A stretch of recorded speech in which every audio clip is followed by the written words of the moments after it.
Good morning students.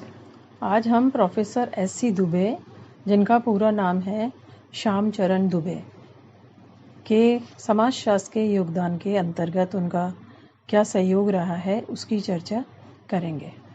Professor SC. Dubey का जीवन काल यदि हम देखते हैं तो वो सन 1922 से 1996 1922 से 1996 तक रहा है। आपका जन्म मध्य प्रदेश के नरसिंहपुर में हुआ था और आप प्रसिद्ध संरचनात्मक प्रकार्यवादी समाजशास्त्री और मानवशास्त्री रहे हैं। अर्थात जो स्टडी का आपका उपागम है वो संरचनात्मक प्रकार्यवाद रहा है और आपका मुख्य अध्ययन का क्षेत्र भारतीय गांव रहे हैं। जब हम इनकी शिक्षा की बात करते हैं तो आपने नागपुर विश्वविद्यालय से एमए पॉलिटिकल साइंस का अध्ययन किया, उसकी डिग्री ली। इसके बाद में देश विदेश में समाजशास्त्र और मानवशास्त्र का अध्ययन आपने किया। तत्पश्चात बिशप कॉलेज नागपुर में आप व्याख्याता बने।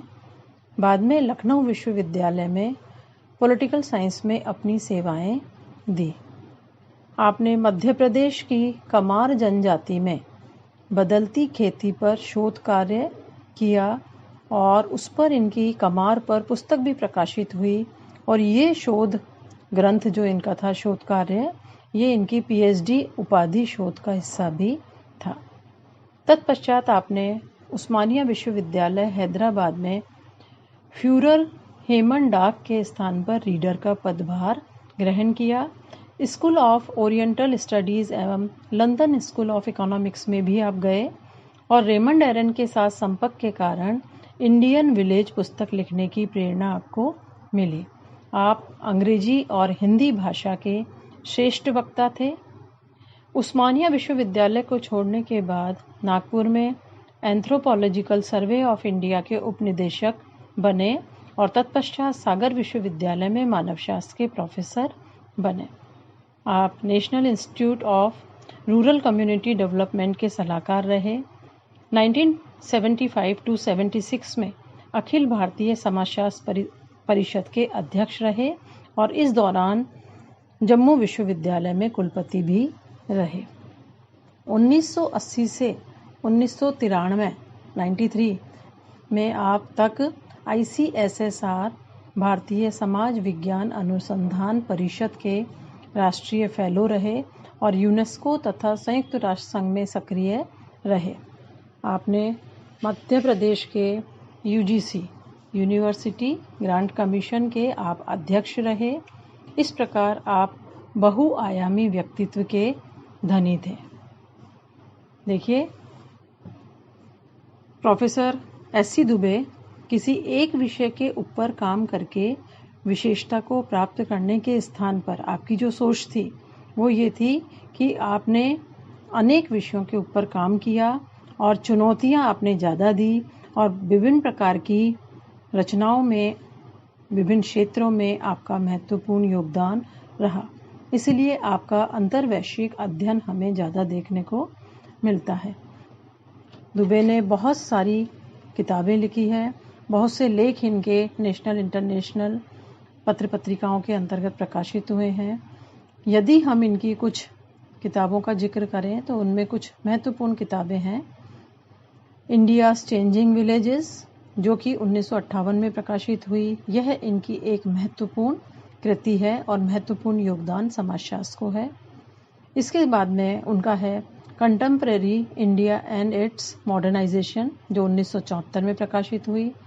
Tribal heritage of India 1977, understanding society, ये भी 1977 में प्रकाशित हुई।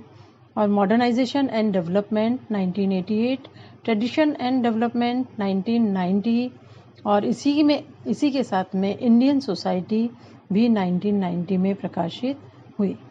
इसके अलावा उन्होंने कुछ पुस्तकें हिंदी में भी लिखी, जो है मानव और संस्कृति, भारतीय ग्राम, विकास का समाजशास्त्र और संक्रमण की पीड़ा। यद्यपि दुबे ने बहुत सारे विषयों के ऊपर अपना अध्ययन कार्य किया है, लेकिन यहाँ हम उनके अगर महत्वपूर्ण योगदान को देखें तो उनका कुछ महत्वपूर्ण योगदान हम बिंदुओं के माध्यम से स्पष्ट संक्षेप में करेंगे। जैसे भारत में ग्रामीण परिवर्तन पर आपने महत्वपूर्ण एवं गंभीर कार्य किया है। आपका सैद्धांतिक परीक्षण और अनुभवात्मक तथ्यों के परीक्षण तथा सत्यापन में आपकी विशेष रुचि थी। अंतर्वैश्विक भावना से आपने कार्य किया और ऐसे शोध कार्यों के संरक्षक भी रहे हैं। आप भारतीय यथार्थताओं की जटिलताओं को पूरी तरह से समझना चाहते थे और इसके लिए आगमनात्मक निष्कर्ष की जगह निगमनात्मक सकारात्मक निष्कर्षों में विश्वास रखते थे।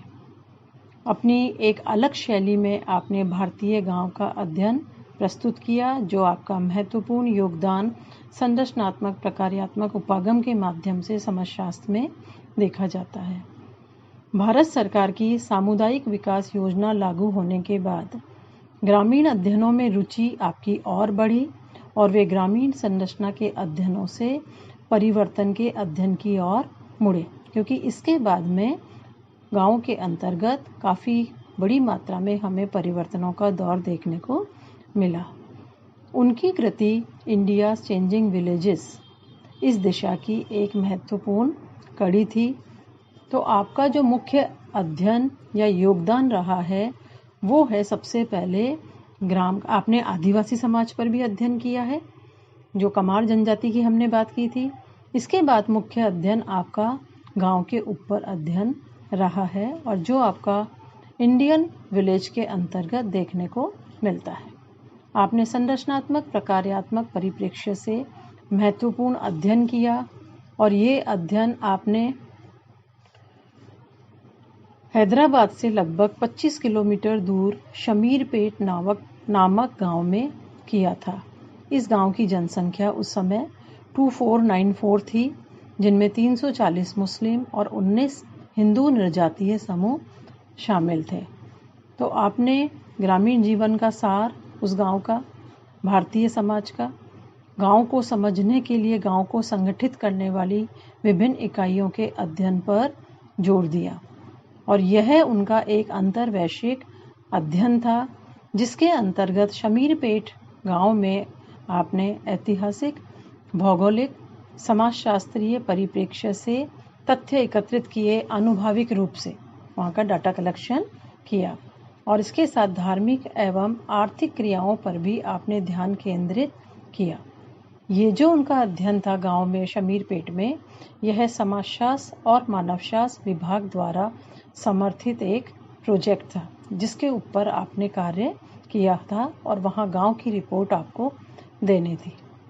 तो आपने जो देखा, गांव का वर्णन किया और उसके साथ साथ आपने ये पाया कि गांव का वर्णन, वहाँ के लोगों का वर्णन, वहाँ के घरों का बसावट किस रूप में है, पड़ोस का क्या कॉन्सेप्ट है, सामाजिक संरचना जिसमें आपने किन किन तथ्यों को शामिल किया, उसमें आपने ये देखा सामाजिक संरचना में कि जाति और अंतर्जातीय संगठन है, उनकी परस्पर दूरियां, जिसमें आपने निम्न जातियों से उच्च जातियां द्वारा भोजन स्वीकारोक्ति नहीं, इसका आपने देखा। व्यवसायों पर जाति का एकाधिकार है, धार्मिक स्वीकृति, भागीदारी और विभिन्न जातियों का मूल्यों और उत्तरदायित्वों के आधार पर एक दूसरे के साथ जुड़ाव हमको देखने को मिलता है। दूसरा आपका जो अध्ययन का निष्कर्ष था, क्षेत्र था, हिंदू और मुस्लिम अलग अलग समूह हैं जिनकी अपनी सांस्कृतिक धार्मिक पहचान है। गांव में दो प्रकार की व्यवस्था मौजूद है, सामाजिक धार्मिक संगठन और प्रशासकीय संगठन। इसके साथ साथ गांव की आर्थिक संरचना, वहाँ की पारिवारिक संरचना, वहाँ के जीवन स्तर और जीवन जीने के स्तर का उन्होंने विभिन्न बिंदुओं के आधार पर अध्ययन किया। आपकी पुस्तक इंडियन सोसाइटी में आपने भारतीय समाज के भूतकाल और वर्तमान का सजीव चित्रण प्रस्तुत किया है और भारतीय समाज की आकृति रचना के साथ ही भविष्य के संभावित परिवर्तनों का जिक्र भी आपने किया है। जब हम ये देखें, स्वतंत्रता के पश्चात सामुदायिक विकास योजनाएं गांव में चली तो उनमें परिवर्तनों का दौर प्रारंभ हुआ। तो इन परिवर्तनीय स्थितियों में आपने अपना विशेष ध्यान भी केंद्रित किया। इसलिए उन्होंने ये देखा कि उसी गांव में, शमीरपेट में 1948 में भारत द्वारा हैदराबाद के विरुद्ध सैन्य कार्रवाई करने के बाद गांव की तस्वीर कुछ बदली और लोगों से बिगाड़ लेना, सामंतवाद की समाप्ति के बाद भूमि सुधार कार्यक्रम की क्रियान्विति भी सफल हो गई या सरल हो गई थी। और सरकार ने जो कल्याण कार्यक्रम, राष्ट्र निर्माण के कार्य प्रारंभ किए, राजनीतिक दलों का वहाँ हस्तक्षेप हुआ, जिससे और राज्य प्रशासन ने गाँवों में कल्याण कार्यक्रम प्रारंभ किए और इससे गाँव की सामाजिक संरचना में काफ़ी परिवर्तन आया। उनमें काफ़ी परिवर्तन या विकास हमें देखने को मिलता है। तो समाज की निरंतरता और परिवर्तन के ऊपर आपने अपना अध्ययन आगे अग्रसर किया और आपने ये कहा कि परिवर्तन के स्रोत बहुकारणीय हो सकते हैं, कोई एक कारण परिवर्तन के लिए उत्तरदायी नहीं है। कई प्रकार के संगठनीय परिवर्तन भी हुए सरकार के अलावा, और परिवार के संगठन में लोगों में बदलाव और मनोवृत्तियों ने परिवर्तन में नई व्यवस्थाएं उत्पन्न की। इसके साथ साथ संयुक्त परिवारों में भी 2 या अधिक पीढ़ियों के सदस्य नहीं रह गए हैं। जब हम बात करते हैं जातियों में एकल परिवार की प्रवृत्ति अधिक है, ये आपने जो अध्ययन किया है गांव का, उसकी बात हम कर रहे हैं। परिवार की व्यवस्था और नातेदारी में परिवर्तनों के कई कारक हैं, जैसे आधुनिक शिक्षा, नए व्यवसाय, भौगोलिक गतिशीलता, जनसंचार का अभाव इत्यादि। इसके अलावा खेती के लिए नए औजार और मशीनों के उपयोग ने स्थितियां बदली। पाश्चात्य तकनीकों पर आधारित रेल, बिजली और बिजली के उपकरणों के उपयोग की नई सुविधाएं वहां विकसित हुई। इससे संचार सुविधाओं ने भी परिस्थितियों को बदला है। इसके अलावा आपके अनुसार नगरों के साथ संपर्क ने सामाजिक जीवन में कई संशोधन किए, लेकिन संतुलन की आकांक्षा ने शहरों और गांवों के बीच कोई बड़ा अंतर पैदा नहीं किया। आपने विभिन्न प्रकार की जाति श्रेणियां बताई अपने अध्ययन के दौरान, और इन श्रेणियों का मुख्य आधार शुद्धता और अशुद्धता रहा है। प्रभु जाति, प्रमुख जाति और ग्रामीण नेतृत्व, डोमिनेंट कास्ट और रूरल लीडरशिप की बात भी आपने की है। इसके अलावा युवा संस्कृति के विषय में आपने लिखा है, और इसके साथ साथ अपनी पुस्तक contemporary India and its modernisation के अंतर्गत आपने आधुनिकीकरण की प्रक्रिया का जिक्र करते हुए कहा है कि समाजशास्त्रीय परिप्रेक्ष्य में हम कुछ का संबंध सांस्कृतिक अर्थों से और कुछ का संबंध परिवर्तन की प्रक्रियाओं की प्रकृति से होता है। जैसे उन्होंने विविध पक्षों जैसे नौकरशाही, नेतृत्व, शिक्षा, योजना और धर्मनिरपेक्षता की चर्चा भी की इसी ग्रंथ के अंतर्गत, और इसमें भारत की सफलताओं असफलताओं का आलोचनात्मक लेखा-जोखा आपके द्वारा योगदान के रूप में हमें देखने को मिलता था। तो आपका सारा लेखन रचनात्मक था और आपने अपने लेखन में सामान्यतः निदानात्मक और सलाहकार के रूप में आपका दर्शन हमें देखने को मिलता है। दुबे ने अपनी पुस्तक मॉडर्नाइजेशन और डेवलपमेंट में विकास के विभिन्न सोपानों की चर्चा की है, और उन्होंने विकास का अर्थ आर्थिक विकास से बताया है। इसके साथ साथ उन्होंने आर्थिक विकास से उत्पन्न तकनीकी विकास में संस्थागत शक्तियां बाधाएं डालती है, इसका जिक्र किया है। इसके अलावा प्रतिक्रियात्मक प्रत्युत्तर के रूप में आपने इसको देखा है। चौथा कारक अभिव्यक्ति के साथ जुड़ा हुआ है, और आर्थिक वृद्धि का वितरण पक्ष और आधुनिकता के लाभ की चर्चा भी, लाभ और विकास की अभिव्यक्ति की चर्चा आपने अपने इस ग्रंथ के अंतर्गत की है।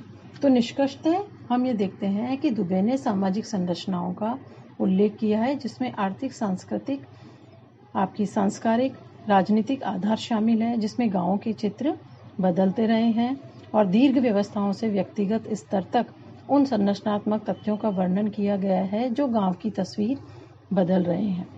ये बहुत शॉर्ट में हमने प्रोफेसर एस.सी. दुबे की कुछ प्रमुख रचनाओं और उनके कृतित्व और व्यक्तित्व का संक्षेप में वर्णन किया है। Thank you.